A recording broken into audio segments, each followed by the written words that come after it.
Hello everyone, स्वागत है आप सभी का आपके अपने इस YouTube channel struggle for education 563 में। प्यारे दोस्तों, आज के अपने इस वीडियो में हम रीजनिंग के 10 अति महत्वपूर्ण प्रश्नों को सॉल्व करेंगे, फुल कॉन्सेप्ट और बेहतरीन शॉर्ट ट्रिक्स के। यह प्रश्न जो है बार बार एग्जाम में पूछे जाते हैं, तो आपको इस क्लास को बहुत ही ध्यानपूर्वक देखना पड़ेगा। सब कुछ समझाने की जिम्मेदारी हमारी है। और आज की यह क्लास जो है प्यारे दोस्त SSC CGL, CSL, NTPC, group D, railway, LP technician, Bihar police, Rajasthan police, सभी एग्जाम की दृष्टि से मोस्ट इंपॉर्टेंट है। जहां पर भी रीजनिंग पूछी जाती है तो कॉपी और कलम के साथ बैठिएगा, फुल डेडिकेशन के साथ देखिएगा। एक भी प्रश्न आपसे ऐसा नहीं होगा जो समझ में नहीं आएगा। चलिए ज्यादा देरी न करते हुए वीडियो को शुरू करते हैं और बेहतरीन तरीके से सवालों को सॉल्व करने का प्रयास करते हैं। देखिए, हमारे सामने ये पहला क्वेश्चन दिया गया है। कह रहा है कि निम्नलिखित विकल्पों में से संबंधित संख्या को चुनिए। ये क्वेश्चन कहाँ का है? नंबर एनालॉजी का प्रश्न है। तो जब भी नंबर एनालॉजी का प्रश्न आएगा तो हमें सॉल्व कैसे करना पड़ता है? देखिए, 49 का जो रिलेशन 81 के साथ है, मतलब 49 को जिस प्रकार उसने 81 बना दिया है उसी प्रकार हम 100 को क्या बना सकते हैं। सिंपल सा यही है इस सवाल का मतलब कि 49 का जो रिलेशन 81 के साथ है 100 का रिलेशन क्या होगा। तो जब भी आपके सामने ऐसा प्रश्न आएगा, मेरी एक बात आप नोट करके लिख लीजिएगा विद इन 2 सेकंड में सवालों को सॉल्व करने के लिए। जब कभी भी आपके सामने कहीं पर भी रीजनिंग में प्रश्न आता है और कोई ऐसी संख्या दिखाई दे जा रही है जिसका आप स्क्वायर रूट निकाल सकते हो, जिसका आप क्यूब रूट निकाल सकते हो, उसको आप सबसे पहले हाईलाइट कर लिया कीजिए। ठीक है, देखिए, अगर 49 को हम लिखना चाहें तो क्या लिख सकते हैं? सर 7 का स्क्वायर करेंगे तो 7 7 कितना हो जाएगा? 49 हो जाएगा। अगर 81 को हम लिखना चाहें तो क्या लिख सकते हैं? सर 9 का स्क्वायर कर दें, 9 नाम 81 हो जाएगा। अगर 100 को लिखना चाहें तो हम क्या कर सकते हैं? सर 10 का स्क्वायर कर दें, 10 दाम कितना हो जाएगा? 100 हो जाएगा। अब ये क्वेश्चन आपका नहीं रहा, अब क्वेश्चन आपका ये हो गया 7 है, 9 है, 10 है। तो 7 से आपको 9 बनाना है। कैसे बनाओगे? सर 7 में अगर हम 2 जोड़ दे रहे हैं तो 7 2 कितना हो जाएगा? 9 हो जाएगा। उसी प्रकार से 10 में भी हम क्या करेंगे? 2 जोड़ेंगे। तो जब हम 10 में 2 ऐड करेंगे तो हमारा हो जाएगा 12 हो जाएगा। देखो, हर एक संख्या का स्क्वायर किया है ना, तो हम भी 12 का स्क्वायर कर देते हैं। तो 12 का स्क्वायर जब हम करेंगे तो 12 बराबर में कितना हो जाएगा? 144 हो जाएगा। कितना हो जाएगा? 144 हो जाएगा। 144 ऑप्शन ए में दिया गया है और यही आपका राइट आंसर हो जाएगा। उम्मीद करते हैं प्यारे दोस्त बहुत ही बेहतरीन तरीके से आपको सारी बातें समझ में आई होंगी। ठीक है, चलिए नेक्स्ट क्वेश्चन पर चलते हैं। बहुत ही बढ़िया सवाल है, आइए इसको बेहतरीन तरीके से सॉल्व करते हैं। देखिए, कह रहा है कि निम्नलिखित विकल्पों में से संबंधित संख्या को चुनिए। तो संबंधित संख्या को चुनना है, मतलब ACE को जिस प्रकार उसने FHJ लिखा है उसी प्रकार से हम QOQS को क्या लिख सकते हैं। तो जब भी हमारे सामने लेटर एनालॉजी का प्रश्न आएगा तो इसको हमें सॉल्व करने के लिए हमें लेटर का प्लेस वैल्यू पता होना चाहिए। अब बहुत सारे बच्चे कहते हैं सर हमें लेटर का प्लेस वैल्यू नहीं पता होता। नहीं पता होगा तो आप ABCD तुरंत आप लिखोगे, उसके बाद प्लेस वैल्यू निकालोगे। और सारा खेल जो है एग्जाम में आपके टाइम का ही है, टाइम का है। तो आपको ये भी ABCD का प्लेस वैल्यू पता होना चाहिए। आपको नहीं याद है आप कमेंट कीजिएगा। कल एक वीडियो हम इस पे लेटर एनालॉजी के चैप्टर पर हम जो है लेटर का प्लेस वैल्यू याद करने का बेहतरीन तरीका बताएंगे और क्लास में ही पूरा आपको याद करा देंगे। ठीक है, चलिए आपको अब इस प्रश्न को सॉल्व करना बताते हैं। देखिए, सबसे पहले हम इनका प्लेस वैल्यू लिखते हैं। यहाँ पे ए है, ए का प्लेस वैल्यू कितना होगा? एक C का कितना होगा? आप बोलोगे 3 होगा। E का कितना होगा? 5 होगा। F का कितना होता है? 6 होता है। H का हमारा कितना होता है? 8 होता है। J का हमारा होता है 10। तो देखो 1 3 5 को उसने लिखा है 6 8 10। कैसे करेंगे? देखो, पहले लेटर से पहले लेटर को पकड़ते हैं। 1 से अगर हमें 6 बनाना हो तो हम सर +5 करेंगे तो 1 5 6 हो जाएगा। 3 से अगर हमें 8 बनाना है तो 3 में हम 5 जोड़ेंगे तो 8 हो जाएगा। 5 से अगर हमें 10 बनाना है तो सर हमें 5 जोड़ना पड़ेगा। लॉजिक मिल गया है कि इनका प्लेस वैल्यू लिखेंगे, सब में 5 ऐड कर देंगे तो ये दूसरी संख्या हमें मिल जाएगी। तो उसी प्रकार से देखिए ओ का कितना होता है, आप बोलोगे 15, क्यू का कितना होता है 17 होता है, एस का कितना होता है 19 होता है। सब में हमें क्या करना है प्लस 5 5 ऐड कर देना है। तो 15 5 कितना होगा 20। तो 20 पे कौन सा लेटर आता है, टी से शुरू होगा। तो टी से कौन सा ऑप्शन शुरू है सर, पहला ऑप्शन और ये तीसरा ऑप्शन। तो ये 2 ऑप्शन तो आपके आंसर नहीं होंगे। अब देखो 17 है, उसमें 5 जोड़ोगे 17 5 कितना हो जाएगा 22। 22 पे कौन सा लेटर आता है, भी आता है। तो टी भी से कौन सा लेटर आपका शुरू है ऑप्शन, आप बोलोगे सर ऑप्शन ए है। यही आपका राइट आंसर हो जाएगा। ठीक है, उम्मीद करते हैं बहुत ही बढ़िया तरीके से आपको सारी बातें समझ में आई होगी। चलिए एक बढ़िया सवाल आपकी स्क्रीन पर जवाब देने का प्रयास कीजिएगा। क्वेश्चन है ये कोडिंग डिकोडिंग का। तो जब भी आपके सामने कोडिंग डिकोडिंग का सवाल आएगा तो आपको लेटर का प्लेस वैल्यू पता होना चाहिए, क्योंकि जब तक लेटर का प्लेस वैल्यू नहीं पता होगा आपसे ये सवाल कभी भी सॉल्व हो ही नहीं सकता। तो चलिए अब आपको बताते हैं। देखिए कह रहा है कि एक निश्चित कूट भाषा में एप्पल को ZKKOV के रूप में कूटबद्ध किया जाता है और ग्रेप को TIZKV के रूप में कूटबद्ध किया जाता है। तो बोल रहा है पियर्स को किस प्रकार कूटबद्ध किया जाएगा। तो हमारे सामने जब भी लेटर का कोड आता है, लेटर का प्रश्न आता है कोडिंग डिकोडिंग का, तो हमें लेटर का प्लेस वैल्यू पता होना चाहिए। ठीक है, तो चलो हम लेटर का प्लेस वैल्यू लिखते हैं। देखो यहाँ पे ए है, ए का प्लेस वैल्यू कितना होता है 1 होता है। पी है, पी का कितना होता है सर 16 होता है। पी का कितना होता है 16 होता है। एल का कितना होता है 12 होता है। ई का कितना होता है 5 होता है। इसको उसने लिखा क्या है, देखो यहाँ पर जेड है, जेड का प्लेस वैल्यू कितना होता है 26 होता है। के का कितना होता है प्लेस वैल्यू 11 होता है, 11 होता है। ओ का कितना होता है 15 होता है। उसके बाद भी है, भी का कितना होता है 22 होता है। अब देखो 1 से हमें 26 बनाना है सर। अगर ऐसे देखेंगे तो 1 में हम क्या करेंगे 25 जोड़ेंगे, 16 से 11 बनाना है माइनस करेंगे, 12 से 15 बनाना माइनस करेंगे, प्लस माइनस हो रहा, कुछ ऐसा अजीब हमें लग रहा है। मेरी एक बात आप हमेशा नोट करके लिखिएगा, जब भी आपके सामने कोडिंग डिकोडिंग का प्रश्न आता है तो आप एक बार इन लेटर को प्लेस वैल्यू को आप ऐड कर लिया कीजिए। ठीक है, किसी का भी आप प्लेस वैल्यू ऐड कर लीजिए। अगर 1 में हम 26 को जोड़ेंगे तो कितना हो जाएगा 27। जब कभी भी लेटर के 2 लेटर के प्लेस वैल्यू को जोड़ने पर अगर उनका योगफल 27 आएगा तो हमेशा याद रख लेना कि उन लेटर को अपोजिट करके लिखा गया है। क्या लिखा गया है, अपोजिट लिखा गया है, मतलब विपरीत करके लिखा गया है। ठीक है, अब देखो यहाँ पर 16 है, यहाँ पर 11, 11 16 कितना हो जाएगा 27, 12 15 कितना हो जाएगा 27। मतलब लेटर का प्लेस वैल्यू उसका उसने क्या लिखा है अपोजिट, विपरीत लिखा है। विपरीत कैसे निकालेंगे आपको पता होना चाहिए। उस लेटर में आप क्या कीजिएगा कुछ जोड़ दीजिए जिससे वो 27 हो जाए, तो आपका प्लेस वैल्यू पता चल जाएगा अपोजिट। ठीक है, लेटर का। तो चलो अब इस पे भी सॉल्व करते हैं। देखो जी का 7 होता है, टी का 20 होता है, तो 7 20 कितना हो जाएगा 27, मतलब अपोजिट ही उसने लिखा है। तो चलो हम इनको सॉल्व करते हैं। देखो पी का कितना होता है 16, ई का होता है आपका 5, ए का कितना होता है 1 होता है, आर का कितना होता है 18 होता है, एस का कितना होता है 19 होता है। मेरे बहुत सारे भाई ये बोलेंगे सर आप इनका प्लेस वैल्यू क्यों लिख रहे हो, डायरेक्ट आप सॉल्व कर दो ना।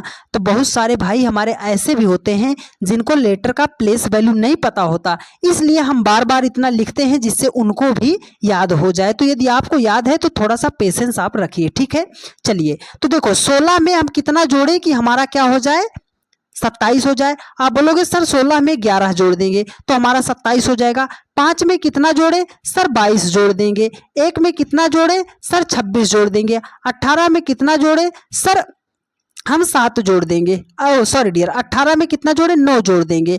19 में कितना जोड़ेंगे 7 जोड़ देंगे। तो देखो कितना जोड़ रहे हो 11, 11 के स्थान पर कौन सा लेटर आता है, बोलोगे सर के आता है। 22 में कितना आता है, आप बोलोगे भी आता है। ठीक है, 26 पे कौन सा लेटर आता है, जेड आता है। तो के भी जेड से कौन सा लेटर शुरू है, के भी जेड से सिर्फ आपके 2 ऑप्शन शुरू हैं, तो ये 2 ऑप्शन तो आपके राइट आंसर नहीं होंगे। ठीक है, देखो यहाँ पे 9 है, 9 पे कौन सा आता है, आई आता है, तो KVZI, KVZI, तो ये जे है, ये ऑप्शन नहीं है, ऑप्शन ये है, ऑप्शन 4 ही आपका क्या हो जाएगा, राइट आंसर हो जाएगा। उम्मीद करते हैं बहुत ही बढ़िया तरीके से आपको सारी बातें समझ में आ रही होंगी। ठीक है, चलिए एक बढ़िया सवाल आपकी स्क्रीन पर आ रहा है। ये क्वेश्चन है रिपीटेड सीरीज का। ये क्वेश्चन जब भी आता है तो बहुत सारे बच्चे इसमें परेशान हो जाते हैं कि सर इसको हम सॉल्व कैसे करेंगे। बहुत ही बढ़िया तरीका बताएंगे, एक सवाल से आप पूरा इस टाइप के सभी सवालों को बना ले जाओगे। देखिए कह रहा है कि ए है dot dot R T A dot E dot T dot C E R dot A dot C dot dot T दिया है। तो जब भी ऐसा प्रश्न आए तो आपको सबसे पहले इसको काउंट करना है। तो चलो काउंट करते हैं, डॉट को भी काउंट करना, 1 2 3 4 5 6 7 8 9 10 11 12 13 14 15 16 17 18 19 20। कितने लेटर हैं टोटल, 20 लेटर हैं। अब ये जो आपके सामने योगफल आए, जो इनका टोटल जोड़ने पर आ रहा है, उसका कोई ऐसा छोटा से छोटा 2 खंड कर दीजिएगा जिससे आपको आसानी पड़े। तो अगर इसको हम छोटा करना चाहें 20 को, तो हम क्या लिख सकते हैं सर, 4 गुणे 5 कर सकते हैं, 4 पंजी 20 कर सकते हैं। अब ये छोटा पेयर बन गया ना, अब इसमें आप चाहे 4 4 का पेयर बना लो, चाहे 5 5 का पेयर बना लो। तो चलो हम इसमें 5 5 का पेयर बना लेते हैं। ठीक है, कोई सा भी बना सकते हो, 4 5 कोई सा भी बना सकते हो, हम 5 का बना ले रहे हैं। ठीक है, देखो तो चलो 1 2 3 4 5 इसको हमने कट कर दिया। ठीक है, अब देखिए 1 2 3 4 5 इसको हमने कट कर दिया, 1 2 3 4 5 हमने इसको कट कर दिया। अब इसको हमें करना क्या है, देखो अब इसी लेटर में से एक सीरीज आपको बनाना है कि कैसे ये बन रहा है। देखो यहाँ पर क्या है, आर के बाद टी है, आर के बाद क्या है, टी है। तो सर यहाँ पर टी है, इसके पहले हम आर लिख सकते हैं कि नहीं लिख सकते, लिख सकते हैं। यहाँ पर टी है, इसके पहले आर लिख सकते हैं कि नहीं लिख सकते, लिख सकते हैं। देखो अब यहाँ पे क्या है सर, आर के पहले ई है, तो यहाँ पे आर के पहले ई है, तो यहाँ पर आर है, आर के पहले हम क्या लिख सकते हैं सर, ई लिख सकते हैं। ठीक है, आर है, आर के पहले यहाँ पर भी क्या लिखेंगे, ई लिख सकते हैं। अब एक सीरीज हमारा बन गया ACERT, तो यहाँ पर क्या है CER है, तो यहाँ पे क्या होगा टी, आगे क्या होगा ACERT, तो ए है, ई है, RT है, तो कौन सा लेटर फिलअप होगा, सी होगा। तो यहाँ पे कौन ए है, डॉट है, तो ACERT ACERT ACERT ACERT आपका सीरीज बनकर तैयार हो गया है। तो कौन कौन सा लेटर फिलअप हुआ है, देखो फिलअप हुआ है, सी है, ई है, CECR CECRA, उसके बाद है TER, आपका क्या है CECRA किस ऑप्शन में है, ऑप्शन ए में दिया गया है, और यही आपका राइट आंसर हो जाएगा। यह क्वेश्चन मुश्किल नहीं है, यह ऑप्शन आपके मुश्किल है। मुश्किल का मतलब क्या कि आप ऐसे लिखोगे और जैसे ही आप इसको मिलाने में गलती करोगे, याद रखना ये प्रश्न ऑप्शन में ही गलत होगा, सॉल्व कर ले जाओगे, ऑप्शन में आप गलती करोगे। तो जब आप प्रश्न को सॉल्व कर लिए हो तो ऑप्शन को जरा ध्यान से देखकर टिक करना, नहीं तो ये ऑप्शन में ही आपका प्रश्न गलत होगा। ठीक है, तो ऑप्शन ए आपका इस क्वेश्चन का राइट आंसर हो जाएगा।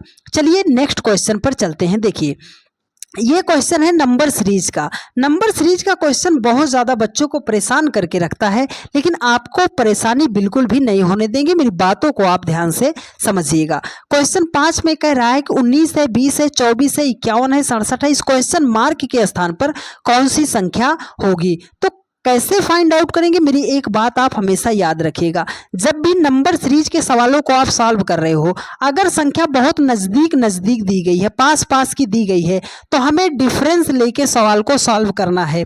अगर सर पास पास नहीं दी जाएगी तो दूसरा मेथड वो देगा कि छोटी संख्या से बहुत बड़े संख्या की तरफ जाया जाएगा। ठीक है, छोटी संख्या से बहुत बड़े संख्या की तरफ जाया जाए, तो या तो वहाँ पर हम स्क्वायर करेंगे या तो क्यूब करेंगे, लेकिन सबसे पहले मल्टीप्लाई हम जरूर चेक करेंगे। ये 2 बातें आप याद रखिएगा, नंबर सीरीज के लगभग सवाल आपसे सॉल्व हो जाएंगे। तो चलिए इसको सॉल्व करते। देखिए 19 है, 20 है, 24, 51, 67 संख्या बहुत आसपास की दिखाई दे रही है, तो डिफरेंस लेते हैं। ठीक है, अगर 19 से हमें 20 बनाना है तो 19 में 1 जोड़ना पड़ेगा। 20 से अगर हमें 24 बनाना है तो 20 में हम 4 जोड़ेंगे, तो 20 4 24 हो जाएगा। 24 से अगर हमें 51 बनाना है तो सर हमें 27 जोड़ना पड़ेगा। ठीक है, 27 से अगर हमें 67 बनाना पड़े तो हम क्या करेंगे सर, इसमें हम क्या करेंगे 16 को जोड़ेंगे तब हमारा 67 हो जाएगा। अब यहाँ पर क्या है लॉजिक सर, 1 है, 4 है, 27 है, 16 है। तो हमने शुरुआत में एक बात आपको बताई थी, याद है आपको वो बात? हमने क्या बताया था कि यदि किसी प्रश्न में आपको कोई ऐसी संख्या दिखाई दे जाए जिसका आप स्क्वायर रूट निकाल सकते हो, जिसका आप क्यूब रूट निकाल सकते हो, सबसे पहले उसको हाईलाइट कर लीजिएगा, बहुत ज़्यादा आपका फायदा होगा। अगर हम इस 4 को लिखना चाहें तो सर लिख सकते हैं 2 का स्क्वायर, अगर इस 27 को लिखना चाहें तो लिख सकते हैं 3 का क्यूब, अगर हम 16 को लिखना चाहें तो लिख सकते हैं 4 का स्क्वायर। सर 2 का क्यूब, 2 का स्क्वायर, 3 का क्यूब, 4 का स्क्वायर, तो इसे एक को क्या लिख सकते हैं, 1 का क्यूब लिख सकते हैं। तो अब लॉजिक कहाँ है, देखो 1 2 3 4 क्रम में गिनती आगे बढ़ रही है, तो यहाँ पे क्या होगा 5। अब इसका स्क्वायर करेंगे या क्यूब, पहले क्यूब फिर स्क्वायर, फिर क्यूब फिर स्क्वायर, अब की बार क्या होगा क्यूब हो जाएगा। तो 5 का क्यूब कितना होता है, 50, 25 पंजे कितना होगा 125 हो जाएगा। देखो 19 से 20 बनाने के लिए हमने 1 का क्यूब उसमें जोड़ा था, 20 से 24 बनाने के लिए 2 का स्क्वायर जोड़ा था, तो 67 से आगे इस क्वेश्चन मार्क के स्थान पर जाने के लिए 67 में 125 को हमें जोड़ना पड़ेगा। अगर 67 में 125 को हम जोड़ेंगे तो ये हो जाएगा हमारा 192 हो जाएगा। 192 ऑप्शन डी में दिया गया है और यही आपका राइट आंसर हो जाएगा। ये सिर्फ एक प्रैक्टिस सेट नहीं है डियर फ्रेंड्स, आपको सवालों को सॉल्व करने का एक बेहतरीन अप्रोच आपको मिलेगा। और जो भी बच्चे कमजोर हैं या जिनको रीजनिंग में दिक्कत होती है थोड़ा सा भी, आप डेडिकेशन के साथ वीडियो को देखिए, एक भी प्रश्न आपसे अगर गलत हो जाए तो आप बताइएगा। ये क्वेश्चन है कथन निष्कर्ष का। जब भी ये प्रश्न आता है तो मैक्सिमम बच्चे परेशान होते हैं कि सर ये प्रश्न हमारे एग्जाम में ना भेटाए, चाहे जो भेट जाए, ठीक है। तो चलो हम आपको इसको सॉल्व करने का बेहतरीन तरीका बताते हैं। देखो ये मान लो कोई हमने गोला डाल दिया, एकदम देसी भाषा में समझो ना यार, ये हमने कोई गोला डाल दिया, ये हमने बाहरी गोला डाल दिया, हमने इसका नाम H लिख दिया, इसका नाम P लिख दिया। हम ये आपसे पूछ रहे हैं क्या इस P के अंदर ये पूरा H है या नहीं है, सभी H P है कि नहीं है। आप बोलोगे सर ये H जो है इस P वाले की पूरा अंदर है, तो मतलब अंदर से जब बाहर की तरफ जाया जाएगा ये पूरा H जो है ये P है। आप बोलोगे हाँ, मतलब सभी। देखो जब अंदर से बाहर की तरफ जाया जाएगा तो वहां पे केस बनेगा कि सभी। अगर ये पूछेगा कि सारा H जो है P है तो आप बोलना हाँ सही है, क्योंकि उसके अंदर है। अगर हम आपसे ये पूछे क्या सारा P जो है H है, सारा P जो है H है, तो आप बोलोगे सर ये तो उसके बाहर है। मान लो कुछ PH ना हो तो अगर बाहर से अंदर की तरफ जाया जाएगा तो वहां पे कुछ का संबंध होगा। ये दो बातें आप याद रखिएगा कि अगर अंदर से बाहर की तरफ जा रहे हैं तो सभी का संबंध होगा, लेकिन बाहर से अंदर की तरफ आ रहे हैं तो कुछ का संबंध होगा, ठीक है। अगर ऐसे मान लो कभी केस ऐसा आ गया, इसका नाम हमने P रख दिया, इसका नाम हमने K रख दिया, हमने कहा कुछ P जो है K है, तो आपको ये दिख रहा है ना गोला टचिंग हो रहा है। जब भी टचिंग होगा तो आप समझ लीजिएगा कि कुछ का संबंध है, ठीक है। तो कुछ P K है आप बोलोगे हाँ, कुछ K P है आप बोलोगे हाँ, ठीक है। इतनी बात आप याद रखिएगा कि टचिंग खेला होना चाहिए, है ना। कुछ कुछ होता है तो हमें भी कुछ कुछ होता है, आपको भी कुछ कुछ होना चाहिए और ये सवाल सॉल्व हो जाना चाहिए, ठीक है। देखो कथन कह रहा है कि सभी डॉक्टर जो हैं लायर हैं, जितने भी डॉक्टर हैं वो लायर हैं। तो डॉक्टर को हम कहाँ रखेंगे, सभी डॉक्टर, इसको हम डी लिख दे रहे हैं। सभी डॉक्टर क्या है, लायर हैं, तो ये लायर के अंदर ही बंद हो जाएंगे। सभी डॉक्टर जो हैं वो लायर के अंदर हो जाएंगे। देखो कह रहा है कि कुछ लायर इंजीनियर हैं, ये लायर है, इसमें से कुछ लायर जो है वो इंजीनियर भी हैं। तो कुछ का संबंध हमने कैसे बताया, हमने कहा कि कुछ लायर, ये टचिंग वाला खेला है ना, कुछ लायर क्या है, इंजीनियर हैं। अब देखो कह रहा है कि सभी इंजीनियर ब्रोकर हैं, ये जितने भी इंजीनियर हैं ना ये सब ब्रोकर हैं, क्या है, ब्रोकर हैं। अब आपको ये फॉलो कराना है कि कौन सा कथन आपका निष्कर्ष क्या है, सही है। देखो कुछ इंजीनियर डॉक्टर हैं, सर इंजीनियर तो यहाँ है, डॉक्टर यहाँ है, गोला टचिंग हो रहा है। आप बोलोगे सर टचिंग तो नहीं हो रहा, किसके साथ हो रहा है, लायर के साथ। अगर वो बोलता है कि कुछ इंजीनियर लायर हैं तो सही हो जाता, लेकिन उसने कहा कुछ इंजीनियर डॉक्टर हैं तो गोला टचिंग नहीं हो रहा, मतलब पहला केस तो गलत हो गया।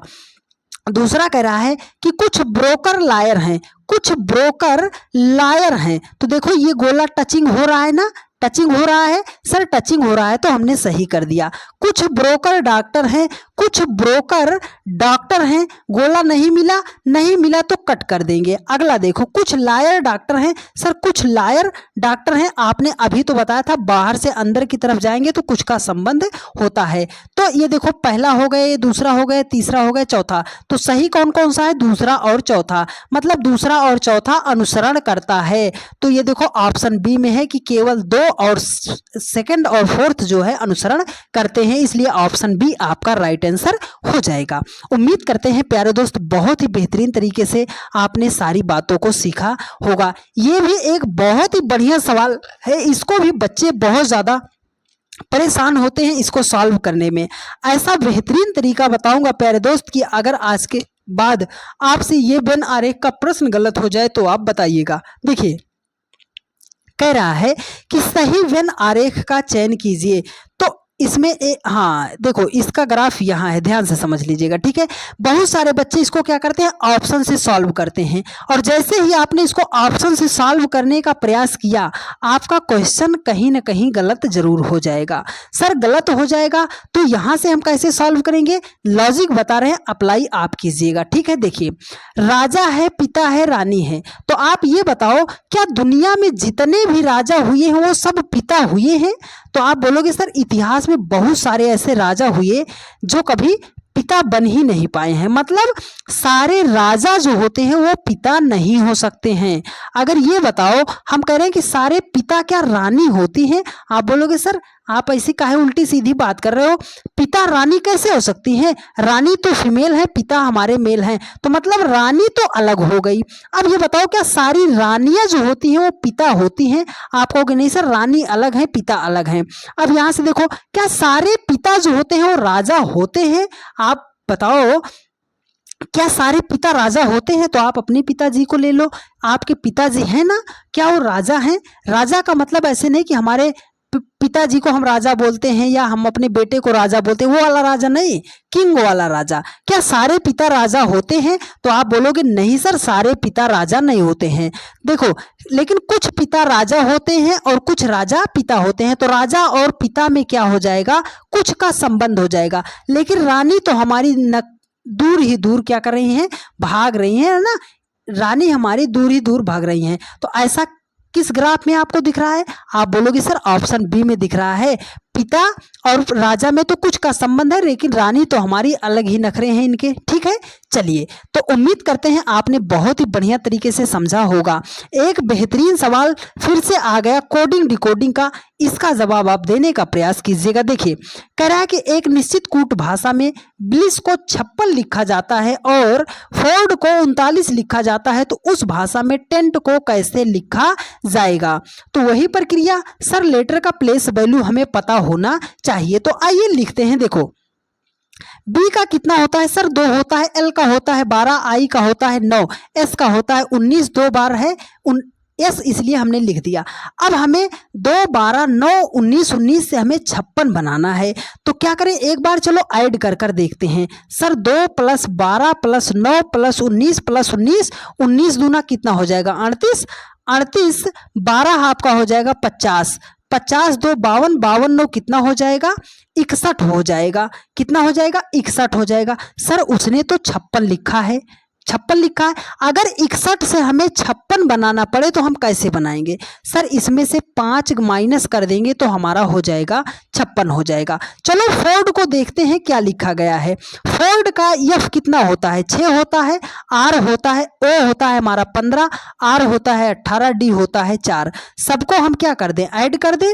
तो देखो 18 4 22, 22 5 27, 27 10 37, 37 6 कितना हो जाएगा आपका 43 हो जाएगा। सर अगर हमें 43 से यहाँ पर तो जोड़ने पर 43 आ रहा है, लेकिन उसने 39 लिखा है। अगर 43 से हमें 39 बनाना है तो इसमें से हम 4 माइनस करेंगे। सर यहाँ पर उसने 5 माइनस किया, यहाँ पर 4 माइनस किया, लॉजिक हम कैसे लगाएंगे? देखो यहाँ पर उसने कितना माइनस किया 5, ये 5 आया कहाँ से? एक बार लेटर के प्लेस वैल्यू को गिनो, 1 2 3 4 5, इसमें कितने लेटर थे 5, मतलब लेटर का प्लेस वैल्यू लिखा है, सबको ऐड किया है और जितने लेटर थे उतना उसमें से क्या किया है, माइनस कर दिया है। वही प्रक्रिया, सबको जोड़ा 43 आ गए, यहाँ पर 4 माइनस किए, ये 4 कहाँ से आए, 1 2 3 4, लॉजिक मिल गया है। उम्मीद करते हैं आपने बहुत ही बढ़िया तरीके से लॉजिक को पकड़ा है। आइए सॉल्व करते हैं। देखो 10 है, टी का कितना होता है 20, ई का कितना होता है 5, एन का कितना होता है 14, टी का कितना होता है 20 होता है। सबको करेंगे हम ऐड, तो 20 20 40, 40 5 कितना हो जाएगा 45, 45 10 55, 4 कितना हो जाएगा 59 हो जाएगा। 59 से हम माइनस कितना करेंगे सर, इसमें लेटर 1 2 3 4 हम माइनस करेंगे 4, 59 में से 4 को माइनस करेंगे तो हमारा कितना हो जाएगा 55 हो जाएगा, 55 हो जाएगा। 55 ऑप्शन बी में है और यही आपका राइट आंसर हो जाएगा।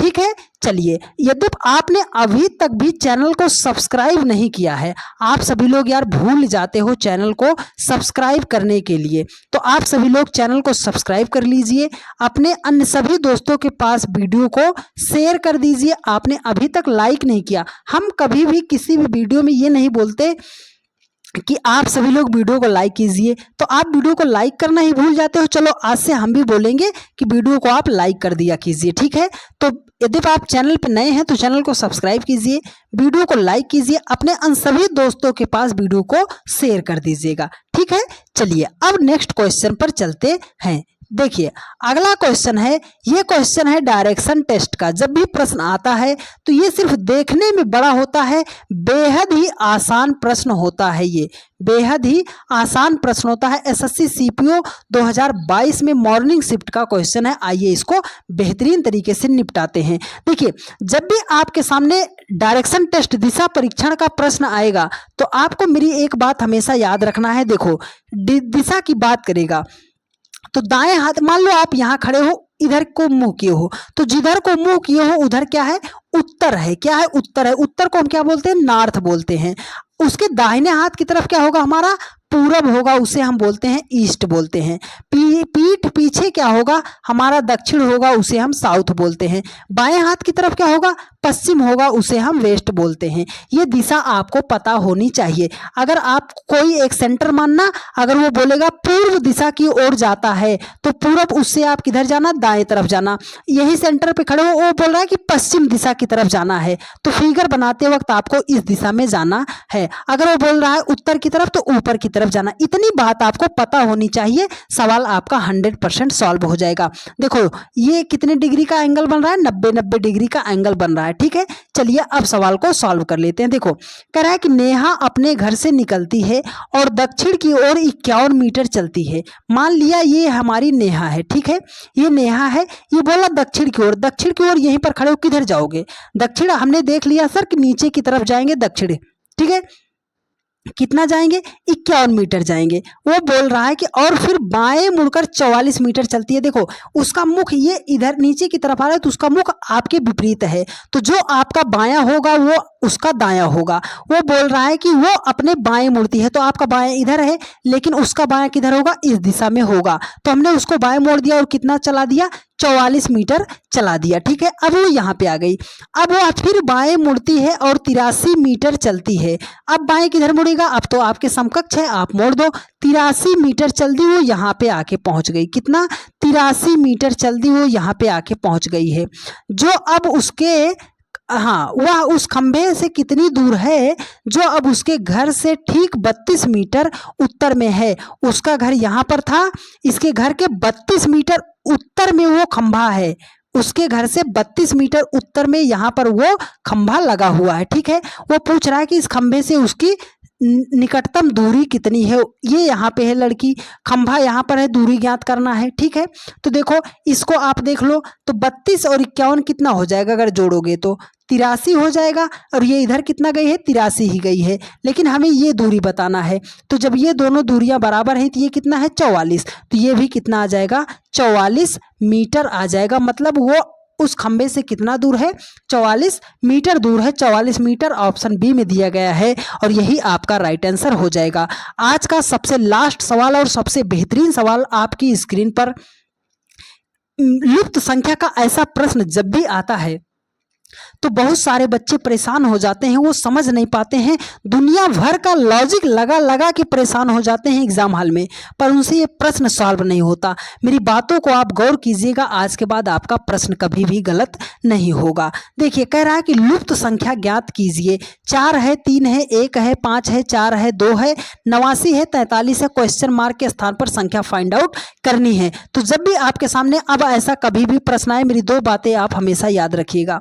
पहली बात क्या है सर कि जिस दिशा में संख्या बड़ी बड़ी दी गई होगी उधर को ही हमें सवाल को सॉल्व करना पड़ेगा। ठीक है, अगर आप ये पकड़ ले गए कि जिधर संख्या बड़ी है उधर को ही सवाल को सॉल्व करना है, 50% सवाल आपका वहीं पर सॉल्व हो जाएगा।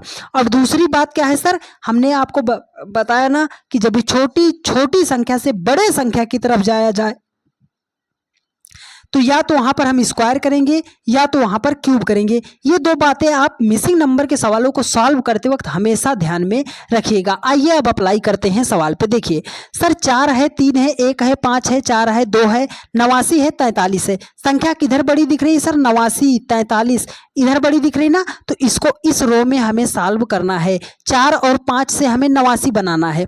तो हमने क्या बताया, छोटी छोटी संख्या से जब भी हमें बड़ी संख्या बनाना हो तो या तो वहां पर स्क्वायर करेंगे या तो वहां पर क्यूब करेंगे। ठीक है, आइए करते हैं। देखो 4 का अगर हम क्यूब करते हैं तो 4 चौके 16 चौके कितना हो जाएगा? 64 हो जाएगा।